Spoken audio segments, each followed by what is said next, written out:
दोस्तों नमस्कार। आज की कहानी पक्षी बोला चार प्रहर। पुराने समय की बात है। एक राजा था। वह बड़ा समझदार था और हर नई बात को जानने को इच्छुक रहता था। उसके महल के आंगन में एक बकौली का पेड़ था।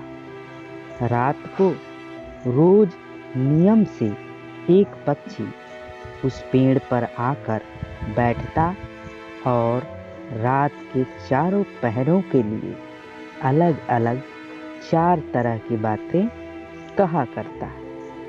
पहले पहर में कहता, किस मूर्ख को दूध पिलाऊं, किस मुख दूध पिलाऊं। दूसरा पहर लगते बोलता, ऐसा कहूँ न दिख, ऐसा कहूँ न दुख। जब तीसरा पहर आता तो कहने लगता, अब हम करबू का, अब हम करबू का। जब चौथा पहर शुरू होता तो वह कहता, सब बम्मन मर जाए, सब बम्मन मर जाए।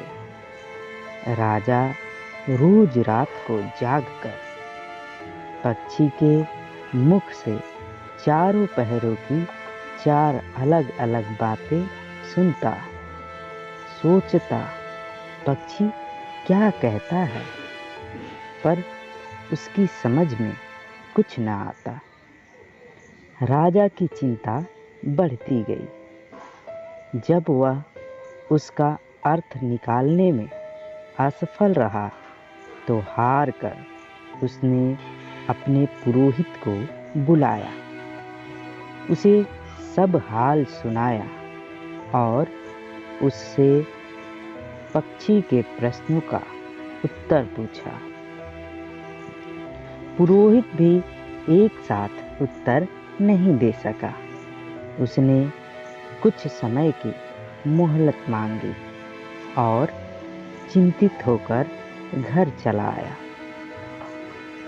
उसके सिर में राजा की पूछी गई चारों बातें बराबर चक्कर काटती रहीं। वह बहुतेरा सोचता, पर उसे कोई जवाब न सूझता। अपने पति को हैरान देखकर ब्राह्मणी ने पूछा, तुम इतने परेशान क्यों दिखते हो? मुझे बताओ क्या बात है? ब्राह्मणी ने कहा, क्या बताऊं? एक बड़ी ही कठिन समस्या मेरे सामने आ खड़ी हुई है। राजा के महल का जो आंगन है, वहाँ रोज रात को एक पक्षी आता है और चारों पहरों के नियत नियम से चार अलग अलग बातें कहता है। राजा पक्षी की उन बातों का मतलब नहीं समझा तो उसने मुझसे उनका मतलब पूछा, पर पक्षी की पहेलियां मेरी समझ में नहीं आती। राजा को जाकर क्या जवाब दूं? बस इसी उधेड़ बुन में हूँ। ब्राह्मणी बोली, पक्षी कहता क्या है, जरा मुझे भी सुनाओ। ब्राह्मण ने चारों पहरों की चारों बातें कह सुनाई। सुनकर ब्राह्मणी बोली, वाह, यह कौन कठिन बात है? इसका उत्तर तो मैं दे सकती हूँ। चिंता मत करो, जाओ राजा से कह दो कि पक्षी की बातों का मतलब मैं बताऊंगी। ब्राह्मण राजा के महल में गया और बोला, महाराज, आप जो पक्षी के प्रश्नों के उत्तर जानना चाहते हैं, उनको मेरी स्त्री बता सकती है। पुरोहित की बात सुनकर राजा ने उसकी स्त्री को बुलाने के लिए पालकी भेजी। ब्राह्मणी आ गई। राजा रानी ने उसे आदर से बिठाया। रात हुई तो पहले पहर पक्षी बोला, किस मुख दूध पिलाऊं, किस मुख दूध पिलाऊं। राजा ने कहा, पंडितानी सुन रही हो, पक्षी क्या बोलता है। वह बोली, हाँ महाराज, सुन रही हूँ। वह अधकट बात कहता है। राजा ने पूछा, अधकट अधकट बात कैसी। पंडितानी ने उत्तर दिया, राजन सुनो, पूरी बात इस प्रकार है। लंका में रावण भयो 20 भुजा 10 शीस, माता ओ की जा कहे, किस मुख दूध पिलाऊं, किस मुख दूध पिलाऊं। लंका में रावण ने जन्म लिया है। उसकी 20 भुजाएं हैं और 10 शीश हैं। उसकी माता कहती है कि उसे उसके कौन से मुख में दूध पिलाऊं।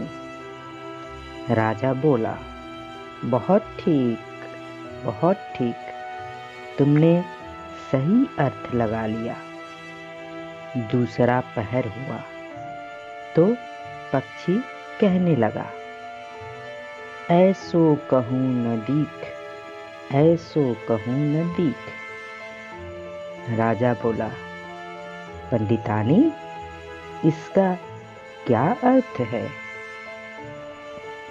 पंडितानी ने समझाया, महाराज सुनो, पक्षी बोलता है, घर जम्ब नवदीप, बिना चिंता को आदमी, ऐसो कहूँ न दीख, ऐसो कहूँ न दीख। दोस्तों, एक कहानी मेरी जुबानी के माध्यम से आप कहानियाँ सुन रहे हैं। कृपया कहानी को लाइक करें।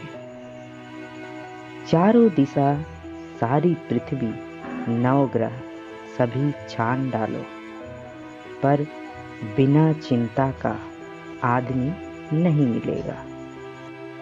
मनुष्य को कोई न कोई चिंता हर समय लगी ही रहती है।